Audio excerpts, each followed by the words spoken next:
Salut, ça va? Salut, ça va et toi? Tu fais quoi? J'ai reçu un truc sur le périnée. Le périnée, c'est quoi? La dernière appli comme TikTok? Mais non, c'est un muscle. Enfin, je ne sais pas trop. Viens, on regarde, ça prend 3 minutes. Le périnée, on en entend parler, mais personne ne sait trop ce que c'est. On en parle aussi beaucoup dans le sport, mais ça reste toujours assez vague.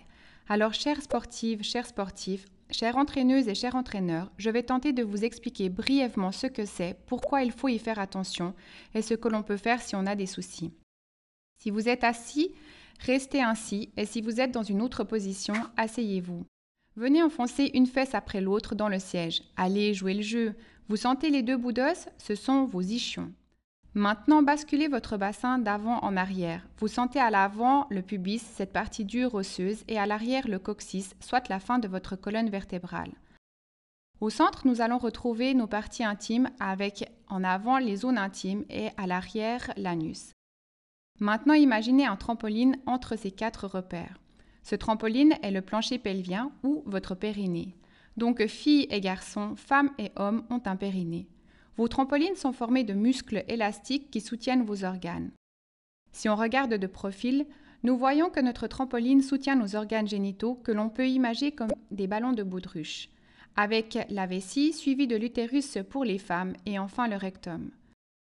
Le périnée est donc un ensemble de muscles qui fonctionnent comme n'importe quel autre muscle du corps, sauf qu'ils sont situés à un endroit plus intime. En tant que sportif, vous devez de prendre soin de votre musculature pour ne pas vous blesser. Il en va de même pour votre trampoline. Imaginez un trampoline surchargé, que risque-t-il de se passer? Cela va le distendre, puis à terme l'abîmer. Donc notre périnée est comme le trampoline et comme tous nos autres muscles, il peut souffrir si on le surcharge et se distendre et à terme on risque de perdre de l'urine. Qu'est-ce qui peut surcharger notre périnée? Déjà notre posture. Imaginez vos ballons de baudruche qui représentent votre vessie, votre utérus si vous êtes une femme et votre rectum caché sous vos t-shirts. Si vous êtes très creusé au niveau du bas du dos, vous allez compresser ces ballons qui vont davantage appuyer votre trampoline et le surcharger. On peut alors prendre soin de ces muscles en corrigeant sa posture. Essayez de vous grandir depuis le sommet de la tête, de rentrer le nombril et de contracter légèrement votre périnée. Ce qui peut également surcharger votre périnée est votre activité sportive si elle n'est pas réalisée correctement. Les sauts, comme dans la course à pied, vont surcharger votre trampoline. Mais en contractant votre périnée, vous évitez cela. Le but est toujours de soulager votre trampoline pour ne pas le surcharger. Cela ne signifie pas arrêter, mais faire différemment. Enfin, vous devez savoir qu'il n'est pas normal de perdre de l'urine, même si ce n'est qu'une goutte de temps en temps, mais ce n'est pas honteux et ce n'est pas de votre faute.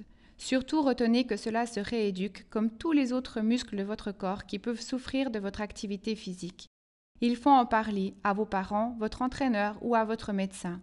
Il existe des médecins spécialisés dans ce domaine, les urologues pour les garçons et les gynécologues pour les filles. Pour le traitement, il y a des physiothérapeutes spécialisés pour la rééducation du périnée. Je m'appelle Gaëlle Yungo, je suis physiothérapeute indépendante à Bulle, spécialisée entre autres en urogynécologie, soit le traitement du périnée. Si vous avez des questions, vous pouvez me contacter. Il n'y a aucune question bête, alors n'hésitez pas, je vous répondrai avec plaisir.